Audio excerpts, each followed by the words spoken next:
What's up everyone? So ngayong araw ay mag-a-unbox tayo nitong Samsung Galaxy A06 5G na nabili ko sa Shopee guys. Sa halagang 2,500 nakabili ako nitong Samsung Galaxy A06 5G. At meron na siyang 128GB guys. So ano pang hinihintay nyo? I-check out nyo na dyan sa link sa video na ito para maka-discount kayo using YT vouchers up to 1.6k YT vouchers. Ang masasabi ko lang guys, sobrang worth it nito gamitin. Sobrang worth it bilhin itong Samsung Galaxy A06 5G.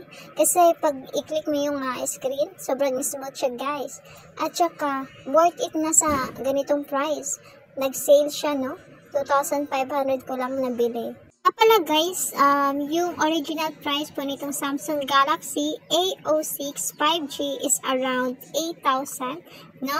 At kung mabili mo siya sa mall, ang mall price po nito is 6,990. Kaya sobrang sulit na talaga guys. At nabili ko ito sa halagang 2,500 na nag-sale yung Shopee guys. At dahil 128GB na po ito guys, pwede kayo mag-download ng mga mobile games, no? Like ML, hindi po siya lag guys, no? Pwede nyo pong downloadan dyan. At pwede po kayo maglaro. Pwede nyo gamitin pang live. About naman sa camera po, is maganda din naman yung camera.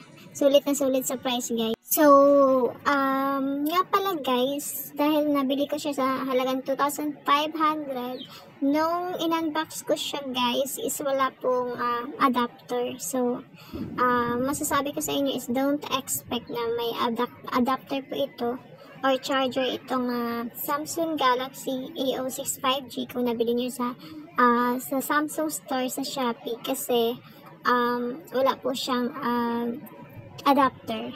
Sobrang sulit na ito guys, no? Kasi nag-sale po siya last time nung October. Nasa 2,100 lang yung price, no? Kaya sobrang sulit na ito. 128GB na ito guys. Tapos 5G na. So, bali yung Samsung Galaxy 4G kasi nag-phase out na kasi wala pang stocks doon sa Samsung Store, no?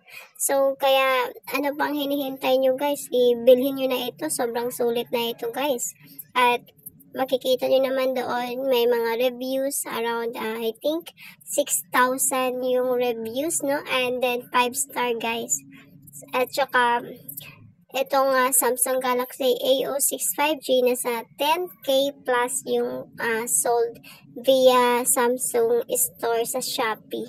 So, kung bibili kayo sa mall, so, mahal ito, guys. Nasa around, I think, 6,990 price SRP, no? Kaya recommended na bilhin nyo ito guys sa online, sa mismong mall po sa Shopee, yung Samsung stores, kasi mabibili nyo lang po sa halagang 2,500 at yung black naman is around 3K plus, no? Kaya I highly recommended to buy it guys. Just click the product link dyan para maka-discount po kayo up to 1,600 YouTube vouchers guys. Dito lang yan sa YouTube shopping. Don't miss out, buy now. So see you on my next tech unboxing guys. So ayan, good luck and keep safe everybody.